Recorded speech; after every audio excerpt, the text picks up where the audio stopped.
Moving forward student discuss करते हैं alkanes को और साइक्लोअल्केन्स को, उनके नॉमेनक्लेचर को और उनकी रिएक्टिविटी को। स्टूडेंट सबसे पहले तो आपको पता है कि जो अल्केन्स हैं they are simplest organic compounds having single sigma bonds continuously, commercially important होते हैं क्योंकि in the form of fuels and oils present होते हैं। उसके अलावा students as I discuss earlier के these contain carbon carbon single bond. Students आपके पास जो अल्केन्स होते हैं उनका आप नॉमेनक्लेचर कैसे करते हैं, उनकी आप नेमिंग कैसे करते हैं, या वो क्यों इंपॉर्टेंट है, इसको अब हम डिस्कस करते हैं। स्टूडेंट्स आपके पास जितने भी अल्केन्स या ओवरऑल जितने भी हाइड्रोकार्बन्स हैं, ऑर्गेनिक कंपाउंड्स हैं, ये कॉम्प्लेक्स स्ट्रक्चर रखते हैं। कॉम्प्लेक्स स्ट्रक्चर जब हम रखते हैं स्टूडेंट्स आपके डिफरेंट ऑर्गेनिक कंपाउंड, तो स्टूडेंट्स उनकी नेमिंग जो है वो बहुत मुश्किल हो जाती है। उसके लिए स्टूडेंट्स आपके पास आईयूपैक ने कुछ मेथड्स डिवाइस किए हैं कि अगर आपको पता चल जाए कि आपके पास जो ऑर्गेनिक कंपाउंड है या पर्टिकुलरली हाइड्रोकार्बन है उसका स्ट्रक्चर क्या है, तो आप उसकी नेमिंग खुद से कर सकते हैं आईयूपैक के डिवाइस्ड मेथड्स के थ्रू, जिनको स्टूडेंट्स हम स्टेप बाय स्टेप डिस्कस करेंगे। और एट द एंड आपको नॉमेनक्लेचर स्टडी करने के बाद नेमिंग करनी आ जाएगी कि आप स्ट्रक्चर को देखते हुए अल्केन्स को पर्टिकुलरली इस वीडियो के अंदर आप उनको नेम कर सकते हैं। सबसे पहले स्टूडेंट्स हम स्टेप बाय स्टेप चलते हैं, नॉमेनक्लेचर डिस्कस करते हैं। सबसे पहले स्टूडेंट्स जब भी आपके पास कोई भी स्ट्रक्चर आता है तो आप उसकी पेरेंट चेन सेलेक्ट करते हैं। अब ये पेरेंट चेन क्या होती है?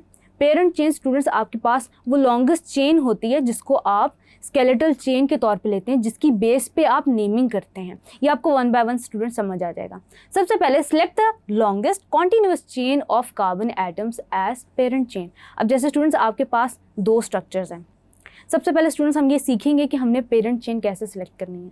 स्टूडेंट्स आपके पास हम कार्बन एटम्स काउंट करते हैं। सबसे पहले कॉन्टिन्यूअस फ्लो में स्टूडेंट्स आपके पास ये चेन आ रही है, एक ये चेन आ रही है, एक स्टूडेंट्स आप काउंटिंग इस तरह से भी कर सकते हैं, इस डायरेक्शन में भी कर सकते हैं। अब स्टूडेंट्स हम क्या करेंगे? नंबरिंग करेंगे। जो आपके पास maximum number of carbon atoms देगी उसको हम पेरेंट चेन के तौर पे सिलेक्ट कर लेंगे। सबसे पहले स्टूडेंट्स कार्बन नंबर यहाँ से स्टार्ट करते हैं, 1 2 3 4 5। अब स्टूडेंट्स आपके पास 5 कार्बन एटम्स इस डायरेक्शन में प्रेजेंट हैं, लेकिन अगर हम इस डायरेक्शन में काउंट करें तो आपके पास कितने कार्बन एटम्स प्रेजेंट हैं उसको हम देख लेते हैं। इस डायरेक्शन में स्टूडेंट्स आपके पास होंगे 1 2 3 एंड देन 4। तो स्टूडेंट्स आपके पास जो लॉन्गेस्ट कॉन्टिन्यूअस चेन आ रही है वो इस डायरेक्शन में आ रही है, यानी कि हम इस चेन को लेंगे पेरेंट चेन। इसको हम इरेज कर देते हैं। तो ये तो हो गई स्टूडेंट्स आपकी पेरेंट चेन। अब स्टूडेंट्स हमने क्यों दो डिफरेंट पेरेंट चेन्स को या दो डिफरेंट पोटेंशियल चेन्स को एनालाइज किया? सब्स्टिट्यूएंट की प्रेजेंस की वजह से। स्टूडेंट्स अब ये सब्स्टिट्यूएंट क्या है? कोई भी ग्रुप जो आपकी चेन के दरमियान प्रेजेंट होता है, इंटरलिंक्ड होता है या इन the form of branch present होता है, हम उसको सब्स्टिट्यूएंट कहते हैं। इस पर्टिकुलर केस में स्टूडेंट्स आपका जो सब्स्टिट्यूएंट है वो ये मिथाइल ग्रुप है। तो स्टूडेंट्स आपने उस डायरेक्शन में पेरेंट चेन को नेम किया जिसमें longest number of carbon atoms present थे। तो स्टूडेंट्स हम एग्जांपल नंबर 2 डिस्कस करते हैं। यहाँ पे भी स्टूडेंट्स हम बिल्कुल इसी तरह हम जो हमारी पेरेंट चेन है हम उसको काउंट करेंगे कि किस डायरेक्शन में maximum number of carbon atoms present. तो स्टूडेंट्स आपके पास एविडेंट है कि अगर हम इस डायरेक्शन में काउंट करें 1 2 3 4 5 6, इस डायरेक्शन में आपके पास मैक्सिमम कार्बन एटम्स प्रेजेंट हैं, तो हम इसको पेरेंट चेन के तौर पे लेंगे। और स्टूडेंट्स ये पेरेंट नेम इस चेन का होगा पर्टिकुलरली हेक्सेन, क्योंकि 6 कार्बन एटम्स प्रेजेंट हैं। ये स्टूडेंट्स मैं आपको कंपाउंड का नेम नहीं बता रही है, आपको मैं पेरेंट चेन का नेम बता रही हूँ। बिल्कुल इसी तरह स्टूडेंट्स एग्जाम्पल नंबर 1 की केस में आपके पास जो पेरेंट चेन का नाम होगा वो होगा पेंटेन। अब स्टूडेंट्स अगर हम इस डायरेक्शन में काउंट करें तो आपके पास जो नंबर ऑफ कार्बन एटम्स हैं वो कम आते हैं as compare to that of first one. 1 2 3 4, यानी कि अगर हम इस ग्रुप को सब्स्टिट्यूएंट के तौर पे लेते हैं, लेकिन स्टूडेंट्स क्योंकि हमारे पास रूल है अकॉर्डिंग टू आईयूपैक कि हम लॉन्गेस्ट कॉन्टिन्यूअस चेन को सिलेक्ट करते हैं एज पेरेंट चेन, तो हमारे पास ये हम इसको पेरेंट चेन के तौर पे नहीं ले सकते। तो स्टूडेंट्स यहाँ पे हमने ये डिस्कस कर लिया और ये सीख लिया कि हम पेरेंट चेन को कैसे नेम करते हैं। आगे चलते हैं स्टेप नंबर 2 में। If there are 2 or more chains of equal length, the chain with larger number of branches is selected as main chain. अब स्टूडेंट्स सबसे पहले हम देखेंगे कि यहाँ पे आपके पास पेरेंट चेन कौन सी है। स्टूडेंट्स अब आपने यहाँ देखा कि आपके पास 2 पोटेंशियल पेरेंट चेन्स हैं, यानी कि 2 चेन्स पेरेंट चेन्स बन सकती हैं। हमने एनालाइज करना है कि हमने किसको सेलेक्ट करना है। तो स्टूडेंट्स हम क्या करेंगे कि हम दोनों डायरेक्शंस में एनालाइज कर लेंगे कि हम किसको पोटेंशियल हम पेरेंट चेन बना सकते हैं। सबसे पहले हम यहाँ से डिस्कस करते हैं 1 2 3 4 5 6। इस डायरेक्शन में स्टूडेंट्स आपके पास 6 कार्बन एटम्स आ रहे हैं। इस डायरेक्शन में कितने आ रहे हैं वो हम काउंट कर लेंगे।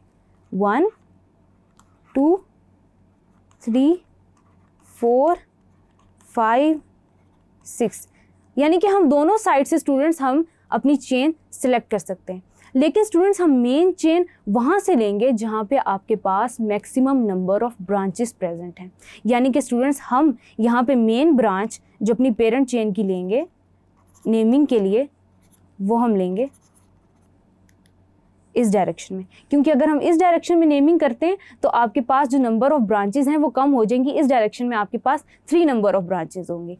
जैसे कि स्टूडेंट्स अगर हम यहाँ से करेंगे, इसको हम पेरेंट चेन के तौर पे लेंगे, तो यहाँ पे पर्टिकुलरली आप 2 ब्रांचेस को डील कर रहे होंगे। यहाँ पे हम क्योंकि 3 को डील करेंगे, तो according to the IUPAC rules of naming and classification हम इसको पेरेंट चेन लेंगे। आई होप स्टूडेंट्स कि आपको समझ आ गया होगा। स्टूडेंट्स स्टेप नंबर 3 है वो हम डिस्कस करते हैं। रूल नंबर 3 डिस्कस करते हैं। Number the main chain starting from the end nearest to the substituent. अब स्टूडेंट्स जो आप नंबरिंग करते हैं उसमें आप सब्स्टिट्यूएंट की जब तक नेमिंग नहीं करते आपको स्ट्रक्चर का पता नहीं चलता। जब तक आपको पता नहीं होगा कि सब्स्टिट्यूएंट आपके पास किस कार्बन एटम पर प्रेजेंट है, तब तक आपकी स्ट्रक्चर एविडेंट नहीं हो सकता, या नेम ये बता नहीं सकता कि एक्चुअली वो स्ट्रक्चर है कैसा। तो स्टूडेंट्स आप क्या करते हैं कि आप पर्टिकुलरली नेमिंग वहाँ से स्टार्ट करते हैं जहाँ पे सब्स्टिट्यूएंट ज़्यादा करीब है। अब स्टूडेंट्स इस डायरेक्शन में मैं ऑलरेडी नंबरिंग कर चुकी हूँ। सब्स्टिट्यूएंट ज़्यादा करीब हैं, यानी कि आपके पास सेकंड पोजीशन पे ही प्रेजेंट है। अगर हम इस डायरेक्शन में कहते हैं तो अकॉर्डिंग टू दिस रूल वो रॉन्ग हो जाएगा, क्योंकि आपके पास जो सब्स्टिट्यूएंट है इस डायरेक्शन में वो कार्बन नंबर 3 पे प्रेजेंट होगा, जो कि students according to rule wrong हो जाएगा। आई होप कि स्टूडेंट्स आपको ये बात समझ आई होगी। नेक्स्ट रूल में स्टूडेंट्स आपके पास है when 2 identical substituents are present at equal distance from either end number the chain starting with the end which give minimum number sum of carbon atoms containing the chain. यानी कि students हम 2 तरह से इसकी numbering करते हैं, और फिर हम क्या करेंगे कि जिस पोजीशन पे आपके पास सब्स्टिट्यूएंट अटैच है हम उस पोजीशन का सम कर लेंगे। जहाँ पे स्टूडेंट्स आपके पास सम की वैल्यू कम आएगी वहाँ से हम नंबरिंग स्टार्ट करेंगे। इसको स्टूडेंट्स हम इस तरह से समझ सकते हैं। पहले हम 2 तरह से नंबरिंग कर लेते हैं, एक हम राइट टू लेफ्ट कर लेते हैं, एक हम लेफ्ट टू राइट कर लेते हैं।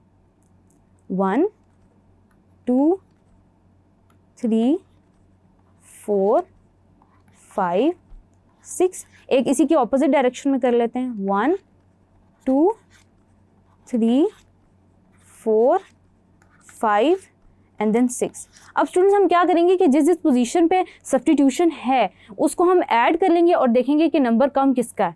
अब स्टूडेंट्स यहाँ पे कार्बन नंबर 2 पे प्रेजेंट है, देन स्टूडेंट्स आपके पास कार्बन नंबर 4 पे प्रेजेंट है सब्स्टिट्यूशन, देन स्टूडेंट्स आपके पास 5 पे प्रेजेंट है, तो ये स्टूडेंट्स आपके पास हो जाता है इसका सम 11। देन स्टूडेंट्स यहाँ पे हम देखते हैं तो आपके पास अकॉर्डिंग टू दिस नंबरिंग आपके पास कार्बन नंबर 2 पे सब्स्टिट्यूशन है, कार्बन नंबर 3 पे सब्स्टिट्यूशन है, एंड देन स्टूडेंट्स आपके पास कार्बन नंबर 5 पे सब्स्टिट्यूशन है। तो स्टूडेंट्स आपके पास ये टोटल नंबर आ जाता है 10 का। यहाँ पे स्टूडेंट्स नंबरिंग के अकॉर्डिंग आपके पास लेस नंबर आ रहा है, एज अ रिजल्ट वैल्यू कम आ रही है, तो आप क्या करते हैं काउंटिंग यहाँ से स्टार्ट करते हैं। लेकिन स्टूडेंट्स इसका मैं आपको बहुत आसान तरीका बता देती हूँ आपकी टेक्स्ट बुक से थोड़ा सा हट के, जिससे आपको नंबरिंग करने में आसानी होगी। वो ये कि आपने ये देखना है कि ज़्यादा नंबर ऑफ सब्स्टिट्यूशन किस तरफ प्रेजेंट है, आप वहाँ से काउंटिंग स्टार्ट करेंगे तो आपको ये काउंटिंग नहीं करनी पड़ेगी। स्टूडेंट्स आई होप कि आपको ये वाला रूल समझ आया होगा।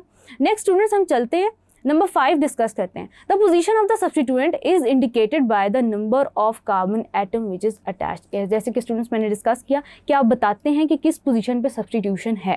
The number is prefixed to the name of the group separated by hyphen, यानी कि आप नंबर बताते हैं और उसको हाइफन से सेपरेट करते हैं। इसको हम डिस्कस करते हैं जब हम प्रॉपर नेमिंग कर रहे होंगे।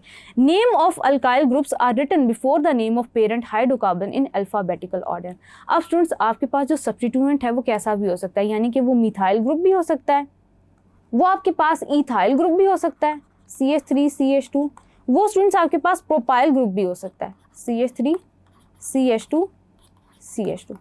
सबसे पहले स्टूडेंट्स आप क्या करते हैं कि जब आप सब्स्टिट्यूएंट की नेमिंग करते हैं तो सबसे पहले आप उसका नंबर लिखते हैं, फिर आप बताते हैं कि आपके सब्स्टिट्यूएंट के बारे में बात करते हैं, देन स्टूडेंट्स आप पेरेंट चेन के बारे में बात कर रहे होते हैं। जैसे स्टूडेंट्स हम अभी नंबरिंग करते हैं इस पर्टिकुलर चेन की स्टेप बाय स्टेप, जैसे कि हमने डिस्कस किया था, यानी कि जहाँ पे सब्स्टिट्यूशन ज़्यादा है मैं वहाँ से नंबरिंग स्टार्ट करूँगी।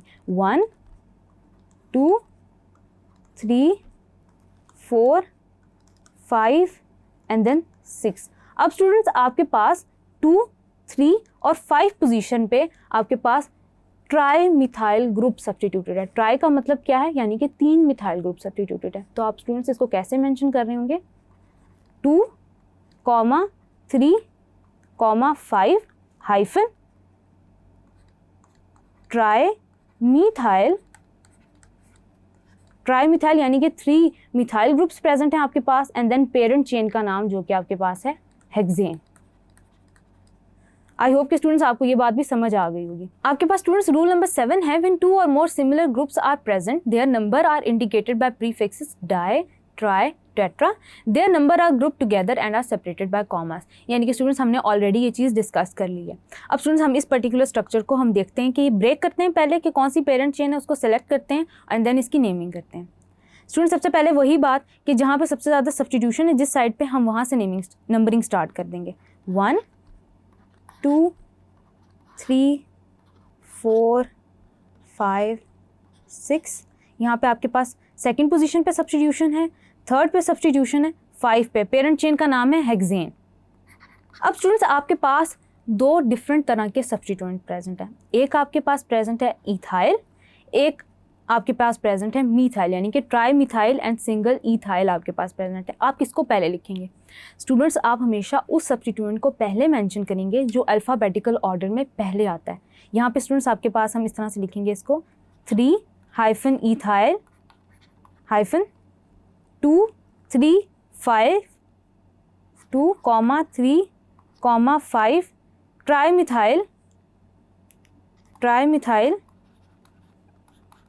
देन स्टूडेंट्स आगे चलते हैं, if 2 identical groups appear at the same carbon atom the number is written twice separated by commas. यानी कि स्टूडेंट्स कहने का मतलब ये है कि अगर आपके पास 2 सब्स्टिट्यूएंट एक ही पोजीशन पे प्रेजेंट है तो आप दोनों को मेंशन करते हैं, यानी कि दोनों की नंबरिंग आप 2 दफ़ा लिखते हैं। कैसे, अब आपके पास ये पर्टिकुलर स्ट्रक्चर है, इसकी नंबरिंग हम यहाँ से स्टार्ट करेंगे क्योंकि यहाँ पे सब्स्टिट्यूशन प्रेजेंट है इस साइड पे।